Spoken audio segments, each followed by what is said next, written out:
What is up, everybody, and welcome back to another episode of the FA20 build. And as you guys can see, we've got the new motor right there. We got old motor on the floor, a bunch of parts, head's already been to the machine shop and everything. So today I will show you guys the unboxing of the new motor right there, and then we will get into slowly starting to put this block together.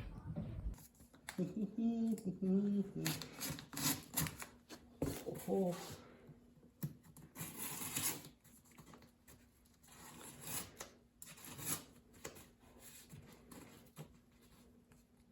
That shit is fucking taped.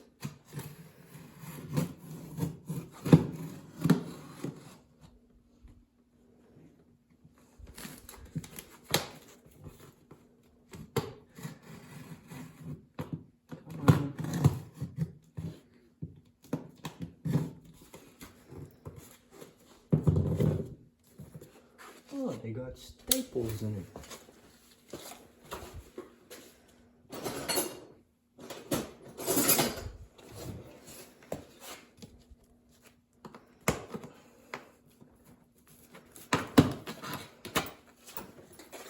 I'm gonna have to pick that up so we don't get a flat.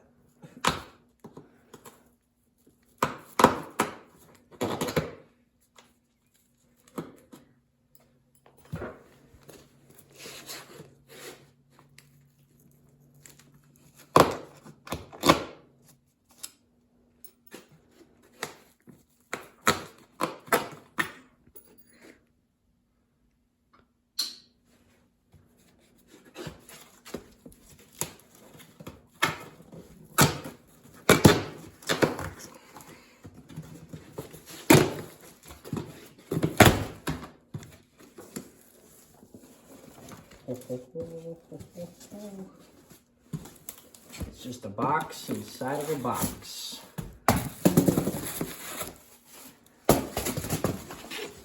You really got that?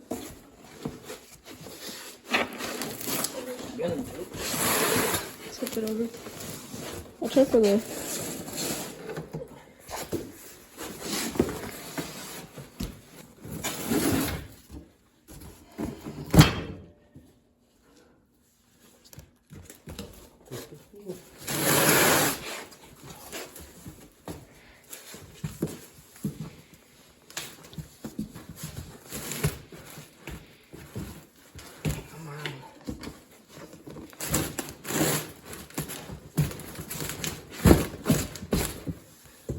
Man, they put handles on the big box, but no handles on the little box.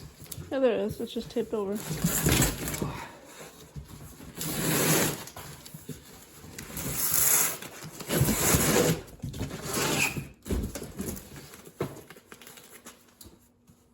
Oh, what's that say? 2.5 closed deck. It's like a kid on Christmas.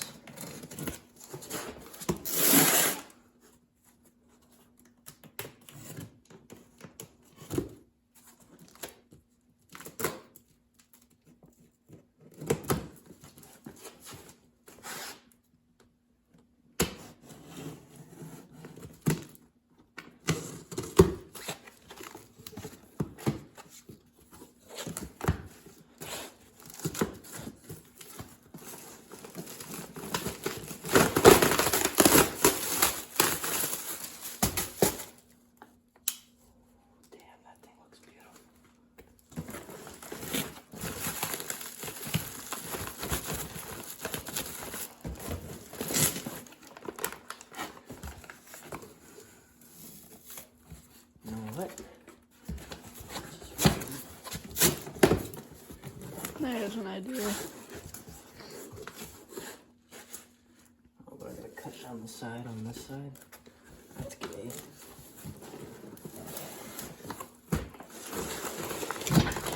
Oh my God.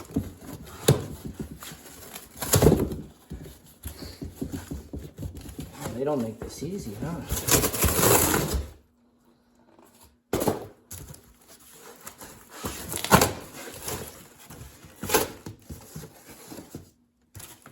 slowest unboxing I've ever seen. Oh, shit.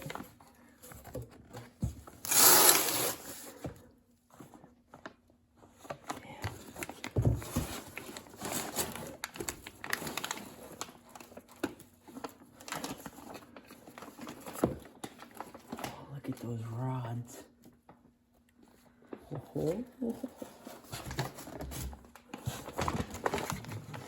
Let's see. Pistons. You know there's bolts on that side, right? Be careful.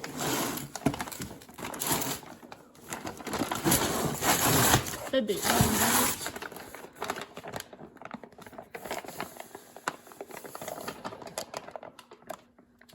Oh, she's a beaut.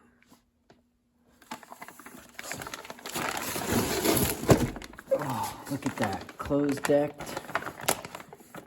8.25 millimeter pistons. Oh, she gonna make some sauce.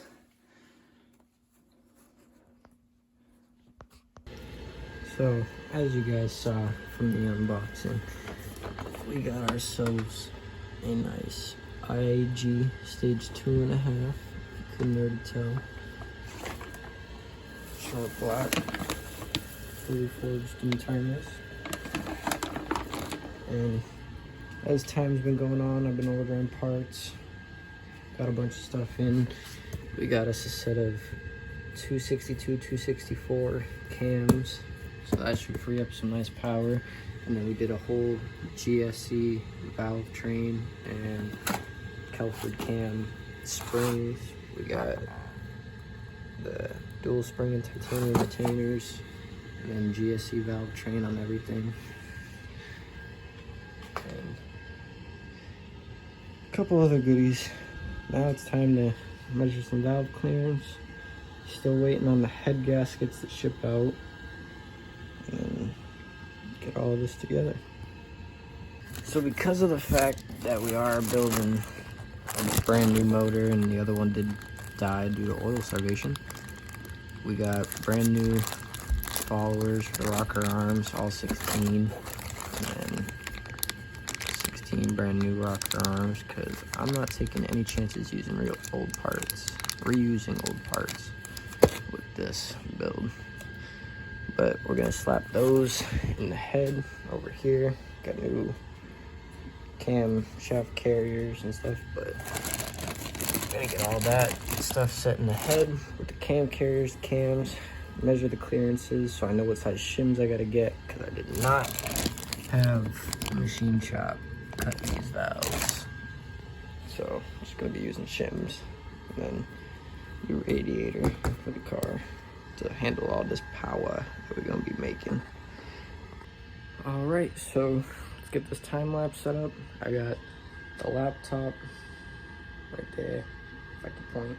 Laptop right there, so we can use the service manual, and we're just gonna get stuff going and measure these valve clearances so that when these head gaskets come in, we can get this fucking motor together.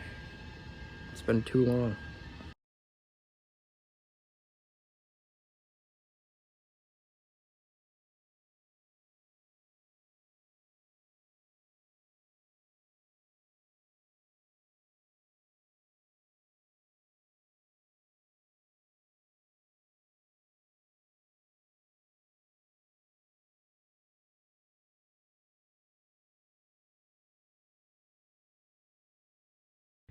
All right, so as you see, we got all 8 of the new rocker arm followers, cam followers, whatever you want to call them, put in.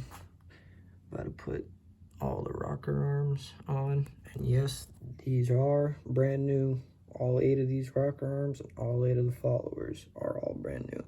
I am not reusing any old parts off the old motor, but we are going to use the old shims just to measure the clearances so I can get the right shims to have it all clearanced right.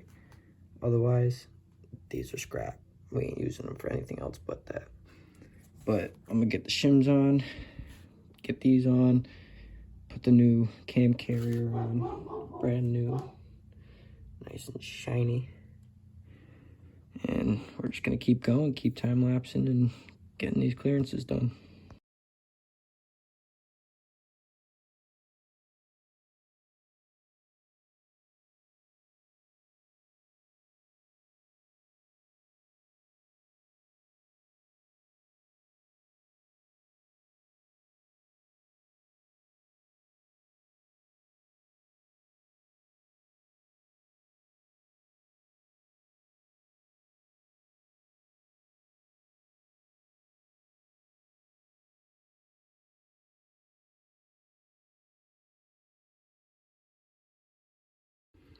Alright, so we got the cam carrier on. I just had to stop the time lapse so I could clean those bolts up real quick. And then we're gonna torque this down and get the new cams in, torque those down.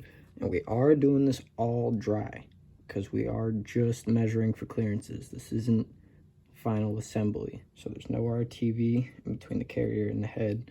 And the only things that I put assembly lube in were the followers for the rocker arms, because I don't plan on taking those back out. But everything else, the rocker arms themselves, cam carrier, cams, and the shims, those are all going to come out after, because we're just measuring clearances today, so I can get the proper shims for the proper clearance. So let's get back to it.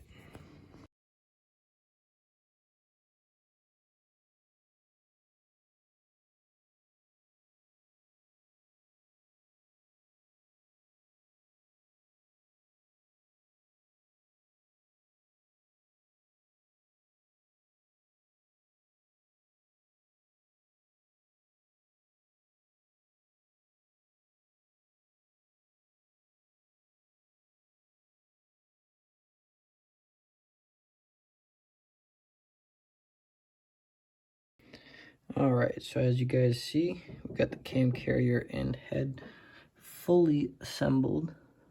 These cams be looking so nice. So nice. Everything is torqued down to spec. As we got the service manual right here.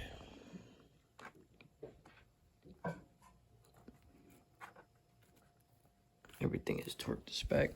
So now, if you guys don't know, use a feeler gauge, and your camshafts will come with a specification sheet that will tell you all your specs that you need. And if you're not using aftermarket cams like I am, then you would use the factory specs, which you can find in the service manual.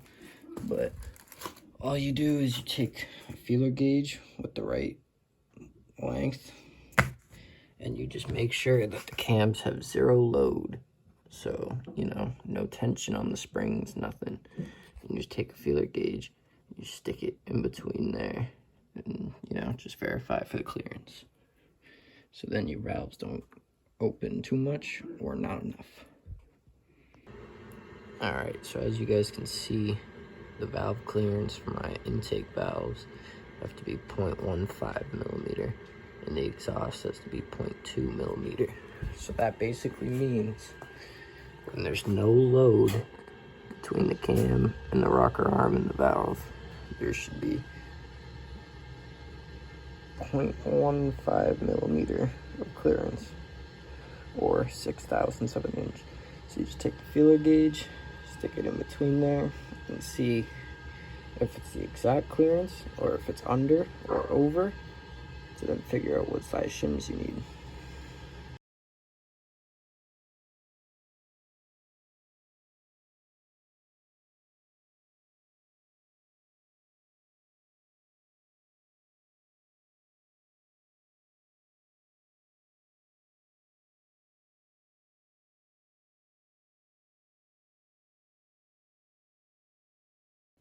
Alright, so as you guys just saw in the time lapse, I went through, measured every valve, and this is what I got. So we want our intakes to be 0.15 and our exhaust to be 0.20. The first intake valve on cylinder 2 was less than 0.04 millimeters, which is the smallest feeler gauge I have. The intake valve, the second one, was also less than 0.04 millimeters. The exhaust valve was between 0.13 and 0.14. And then the second one was less than 0.04 millimeters. So at least I can somewhat use this to determine what size shims I need. Just take the measurements of the shims in there, do some math with that, figure it out. And then for number 4, the intake valve on number 1 was 0.09 and between 0.08 and 0.09. That second intake valve was less than 0.04. The first exhaust valve was between 0.10 and 0.13. And the exhaust valve on cylinder number 2, well, not cylinder number 4, but exhaust number 2, was 0.18, almost to where it needs to be. So probably just get a bigger shim than what's in there now, and that'll be good. But all these other ones, we gotta do some math now and find the proper shims for the proper clearance. So with all that being said, I'm probably gonna wrap up this episode here, and we'll do the right head on episode 4, do the cam clearance on that one too, and stay tuned for the build, see how it goes.